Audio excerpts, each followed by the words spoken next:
That film called, I think, was it The Morning After is the correct title, Yes. isn't it, that film? That's really a frightening thing to see you that way. And I know that a lot of people, friends of mine, were shocked when they found that you, I guess the news came out in one of the news magazines first, I think, that you had been alcoholic. Actually, that isn't correct to say, is it? Because alcoholics never say they were alcoholic. They say That's are absolutely right. alcoholic You're or always an something. alcoholic. Yeah. They say they're recovered or recovering Yeah. alcoholics. I'd like to say one thing very important before I forget it, is there are a lot of people dying from alcoholism because the rest of us are enabling them to, because there's a stigma about that disease, as you probably know. And for centuries, they've been putting the blame on the character of the addict, and it's not so. There's no degeneration or loose morals or character defects in an alcoholic. It's a physical disease. An alcoholic has a certain metabolism and glandular setups that make them chemically adapt themselves to alcohol. And for them it is a stimulant, and it is calories, and it is food, and their bodies adapt to it. And it is a true addiction. And it has nothing to do with a person not being mature enough not to drink too much. It's a true addiction, like heroin addiction. Does that mean that you were destined to become an alcoholic at birth if you Yes. ever took a drink? That's true. Now, That's, for me, it took many, many years as just a social drinker along with everyone else. Yeah. And of course, by the time I realized I was in trouble, I was too deluded, like most alcoholics are, to be able to understand what was wrong with me. Can you, I know it's supposed to be hard to find the point where you became an alcoholic in the sense that you were over the line into the danger zone. Can you isolate that point in your own life? No, and You I've ever- tried to many, many times. When did I go from the point where I drank with my friends at a party or something, and when I began to drink way ahead of them? And I can't, you tend, I find, to get with people who are heavier drinkers Yeah. without realizing what you're doing. And now that I'm a non-drinker altogether, I find that I've lost most of my friends who drank very heavily. I just don't see them They anymore. avoid you? They kind of avoid me. Yeah. I think I get to their conscience a little bit now. Are there well-known people in the show, in our business and show business, who are alcoholic that the public doesn't suspect? Obviously, I'm not asking for names, but do you know of There cases are of- many recovered alcoholics Yeah. in show business, many, and of course they don't want to say so, and I can't blame them too much. Yeah, a few do, like yourself, and some don't, do they? And some don't like to talk about it. Mercedes McCambridge, for one, Yeah. particularly. Yeah. She kind of broke the ice for the rest of us, I think. I know Robert Young has talked about his in Yes, articles. hasn't he? Dean Andrews. Yeah. It's fascinating. Sometimes people have asked me, this boring interview questions, what are you proudest of in your career and that kind of thing. And it's always hard to think of those things, but I did a two-part show on alcoholism one time. And Yes, I saw whenever it. you get a letter that says your show saved my life, or something, I guess that has a kick that you can't get in any other kind That's of very, show very true. business. And I'm sure you got a lot of those. There are a lot of those. Television has a great power that way if you've used Yes. that way. Can you look at old shows that you've done and tell when you were crocked, or were you ever in your Never. work? I was never crocked. I love that. During work. Yeah. I did not drink before work or during work or ever in the daytime, Yeah. which was my own particular cop-out. I said, I'm not one of those guys who has to have a drink in the morning, and I do not drink in the daytime or at work. I drink at home after work. And that proves to me that I didn't have a drinking problem. That's right. A lot of people say that. Are you kidding? I can go all day without a drink. That's right, by you- gritting my teeth. And yet they can be alcoholic. Oh, yes. Yeah. Vernon Johnson wrote a book called I'll Quit Tomorrow, which I recommend to anyone who has a relative or a husband or wife that they think has a drinking problem. It's marvelous. But that guy in the book did all the wrong things. He went to a psychiatrist to find out what was wrong with his character or his personality that made him drink. And you say that's bad. That's not even valid. Yeah. What was wrong with him, he was physically addicted to alcohol. Yeah. That was the reason. And you need a different kind of treatment, different kind of help. One of the shocking moments in that book was when she called the doctor, and he said coldly, "There's nothing I can do." And he was right. And he may have been right, but he could at least have explained that, because he just left her Why? hanging. He just sort of hung up the phone. And Doctors, for some reason, don't deal too much with alcoholics because there isn't anything medically you can do if they don't want to quit. And most people who are deeply into a chronic or acute alcoholism do not, at that point, want to quit. yeah, They can't conceive of life without drinking. It looks desolate and bare and dull to them. You can see why people would go to a psychiatrist, though, because in your own case, for example, you had everything, fame, success, money, family, home, all of that, and you were destroying it, theoretically. Yes. Therefore, you must hate yourself. Therefore, you must go to a psychiatrist, would, I suppose, be the line of reasoning. That's true. But the fallacy is that... That there is no pre-drinking morbid psychology in an alcoholic. Yeah. It happens as a result of his physical addiction. Every time you get drunk, medically or legally drunk, you lose about 10,000 brain cells.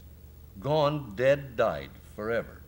And about 1 million to 2 million more that are severely damaged that will go if you stop drinking, and you actually lose IQ points.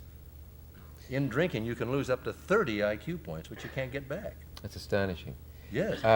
You say you were never drunk when you were, say, taping or filming a show, but since you drank all those years, there must have been some debilitation, something that might have showed over the years in your work. Are you able to spot that in watching your work over the years? No, I'm not. If you were losing the those only thing brains. I noticed was energy. Yeah. A little debilitation, and I didn't have quite as much energy. And I thought, I wonder what's the matter with me. I exercise and everything. The delusion. I didn't stop to think that it might be that.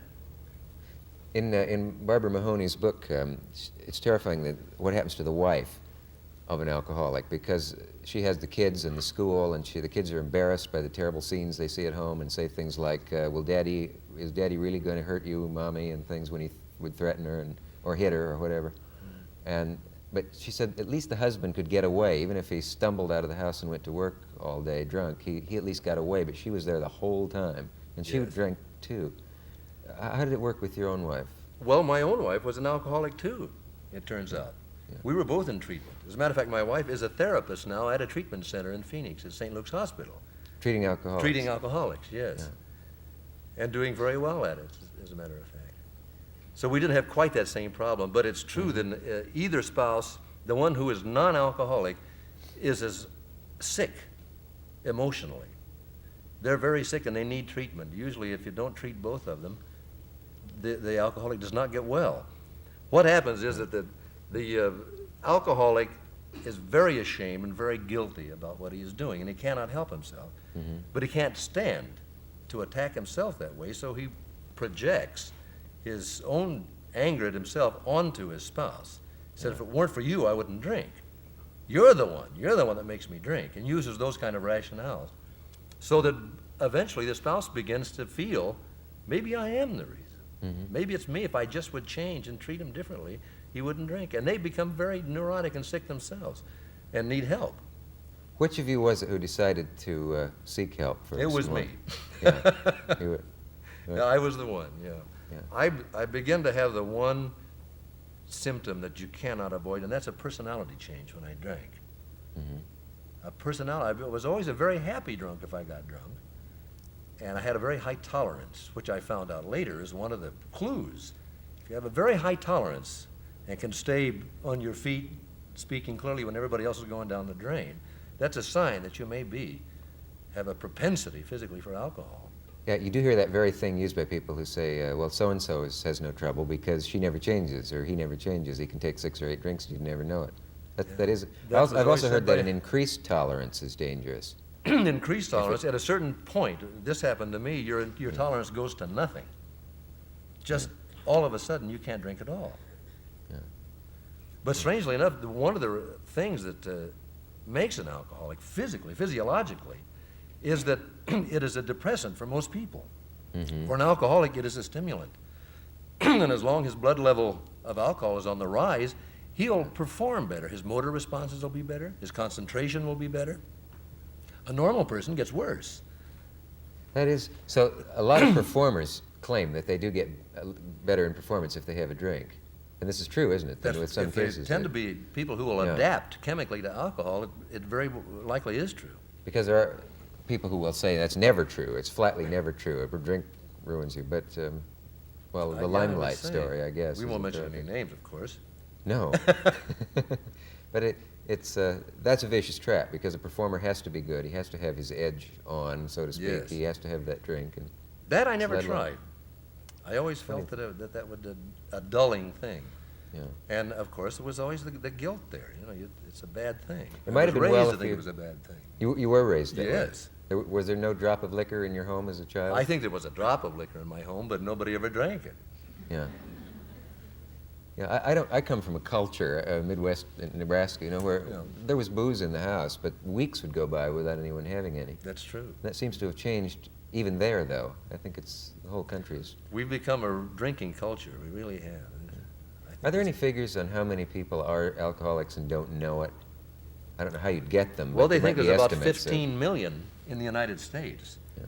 And of course, there's only about 250,000, I think, in AA, and a few thousand others in treatment centers around the country. And the rest are people who are probably listening to us right now and denying to themselves they have a problem, that something's gnawing back there. Mhm. Yeah, really, I'm drinking too much. But like I always told myself, I drink because I enjoy it. I can quit anytime I want. And I was lying to myself. I really couldn't. Yeah. But as long as you keep doing it, you never have to prove that. I've seen reports that say an alcoholic can be taught to be a social drinker again, but it isn't so, because his body never really changes. Yeah. I think there's some damage that's done that never can be set right again. Mhm. And if you ever drank, I think I'd probably be back to drinking too much again. And I like life too much without it now. Now that I'm completely free of it, I don't have any desire to ever drink again. Mhm. Did anybody like an agent or anyone ever warn you to stop drinking or you'd ruin your career? No, but a very dear friend of mine did. Yeah. About 4 years ago, I believe. Very dear friend of mine. And it's amazing how deluded I was, because I really wasn't very nice about it. And I said, that's my business. I enjoy it, and that's my business. I don't think you have any right. And the poor man cried. And I couldn't see it. It took me a long, long time to understand, that he was seeing me objectively, and I was totally deluded about it. At the later point, did an agent or anyone ever warn you not to admit that you were an alcoholic because that would ruin boy. your career? Many, many of them. Really? Yes, they don't. Please don't do that. They didn't care if you didn't quit, but they just didn't want you to talk about it. Please don't talk about it. Really? Well, I didn't know, Yeah. what kind of reaction I might get. I had a family on this show. It was really quite a gripping interview to do and Mm. certainly to watch, on one of those alcohol shows where the mother and the father and the daughter who had found the mother with a bullet in her head, having tried to kill herself. And I wonder why some alcoholics try suicide and others don't. Were you ever near suicide? No, although I thought of it at times. I think almost every alcoholic does. When they're drinking, it's a terrible depressant to your brain. Uh-huh. Terrible depressant. A lot of about 50% of the suicides in the United States are alcohol related, but they're not all alcoholics. If a set of circumstances hits a human being, someone hears maybe that he might be fired, or he has something on his mind and drinks a little, they can fall into a depressed state where they're not thinking clearly and commit suicide, and it has happened. They're not all alcoholics, but it is alcohol related. Do you wish that booze were not a subject for humor? I do now, and I've played my share of comedy drunks. Uh-huh. I did on Broadway, as a matter of fact, in a review. It was my big thing to come out in one and do a drunk. Do you wish Dean Martin would let up on the booze humor? I don't like to get that narrow-minded about it, really. Yeah. I don't like to be a crusader or have missionary zeal about booze. A lot of people can drink socially, and they don't have any propensity towards alcoholism. They'll never become alcoholics. Yeah. There are a lot of non-alcoholic, irresponsible drinkers who drive and do such things as that. But unless booze could just disappear from the face of the earth, I don't think there's anything can be done about it. Did you drive when you were drunk? I have. Yeah. Yes, I have. Fortunately, nothing ever happened to me. I Did was you very- roll a car over once alone? Was that? I had a wreck in a sports car that was not related to alcohol. I happened to be sober at the time. Gee. There's a I negative didn't hurt lesson in myself. that, I guess. Yes. Can you tell what the worst aspect of it is when you're drunk? Is it looking back over it all? Is it the damage you do to yourself? Is it the damage you do to your wife or your kids? Or, Well, all of that is a terrible thing, because you do have terrible guilt and terrible shame. What really happens is that most of us have fairly high values, and we get into characterological conflict. Our behavior is in conflict with our values. and it's a guilt-producing thing. But you're really in a grip of something you cannot do anything about. Cannot do anything about without help. You said your behavior is in conflict with your values. I mean, is it as simple as the fact that your parents would be ashamed of you if they saw what had become of you? Did it harken back to your fairly strict upbringing, or was it a strict? Yes, I think it was a strict upbringing. Yeah. I think, I was raised in the church, in the Presbyterian church. Yeah. As a matter of fact, I didn't drink much at all in my 20s. I was in my middle 30s before I even started. And then it was social, you know. I was one of those people who was bound to be trapped and didn't know. Yeah. Just had no way of knowing. That's why I'm talking about it now. There are ways to know. Is there a test people can take, or will there ever be, where they take a piece of litmus paper or something and find out if you're a potential alcoholic? I think probably. Just in the last year, they found out an awful lot about what it does physically, how it affects people who might be alcoholics. I think the day will come. Whether they'll ever find out exactly what causes it, it seems to be a variety of factors. Hormonal, chemistry, glandular, something to do with the brain cells. There are a number of things that make a human being adapt to it. And they get to the place where they like the calories from alcohol because they're very easy to assimilate. And everything else is too hard to assimilate. Alcohol, you know, diffuses across your brain instantly. Yeah. And it just is easier to, and people can go for weeks and weeks just on the calories from alcohol and no other food. Now, how long was your siege, your bad drinking years? That's very hard for me to say. Very hard. I would imagine about 7 years. Now that's my own guess, and I'm probably being very conservative about it myself. As someone who observed me over that time might say, "Are you kidding?" Does it show in your liver? Fortunately, I didn't have any damage.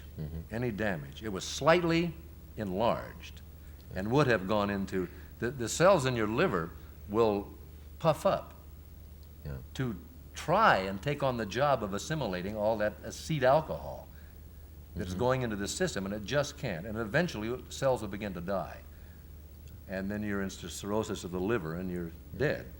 When you were in the haze of being, when you were boozing, forgive the crude term, when you were drinking, could you see through that haze people's attitude changing toward you, and people beginning to not want to come over to the house in the evening or anymore? And well, the people who came over liked to drink as much as I did. you attract that sort of person? I usually drank at home, I must say. I wasn't a swinger or anything like that. I just drank at home. Got grandiose and verbose. Loved to debate things like religion and all those things. And now I go to parties, cocktail parties, where I don't drink, and to stand off objectively and watch the transition of a cocktail party between 0.25 per millimeter, I guess it is, blood alcohol. As it goes up, the decibels, it gets louder and louder in the room. Suddenly people are talking about politics and religion and solving Watergate. Yeah. And then a few more drinks, a couple of hours later, and it's really loud, a lot of hearty laughter and backslapping and hugging, and the guys are starting to tell dirty jokes, the ones they wouldn't tell otherwise. Yeah. And then later in the evening, about 80% of those people will be very euphoric and happy, but about 20% will either be angry or very sad. You'll see people sitting down crying and saying, "Leave me alone, you don't understand," or somebody will get in a terrible fight. Can you tell which ones are the problem drinkers? Well, the ones who stay till the party is over and then some usually are the problem drinkers. Yeah. Maybe headed for addiction, but there are a lot of heavy drinkers who are doing a lot of damage to their liver and to their brain, who are not alcoholics, are not addicts. That's the tough part, is to say I am an alcoholic, isn't it? It really is. It's the hardest part of treatment. No matter how much help you have, the job is to get somebody to admit that they can't handle it. They have no control over alcohol if they drink. Do they say, "Are you Van Dyke? What did you have to drink for? You had everything." Do you get that attitude from people? That's true, as if something tragic had to happen. That's the common belief about alcoholism, unfortunately. That there's something terribly wrong in your life or you wouldn't do it. But an alcoholic drinks for the same reasons that the social drinker does. Relief from tension and stress, to feel comfortable with strange people, to lubricate social intercourse. Really, is what it is. Do you envy me that I can take a drink and not? No, I went through about a year as I guess most recovering alcoholics do, it takes a year for your system to get back to where it was before. Really resenting it sometimes. Other people could drink. Now I have no desire to drink. And I don't envy people who do at all. Yeah, that's good. We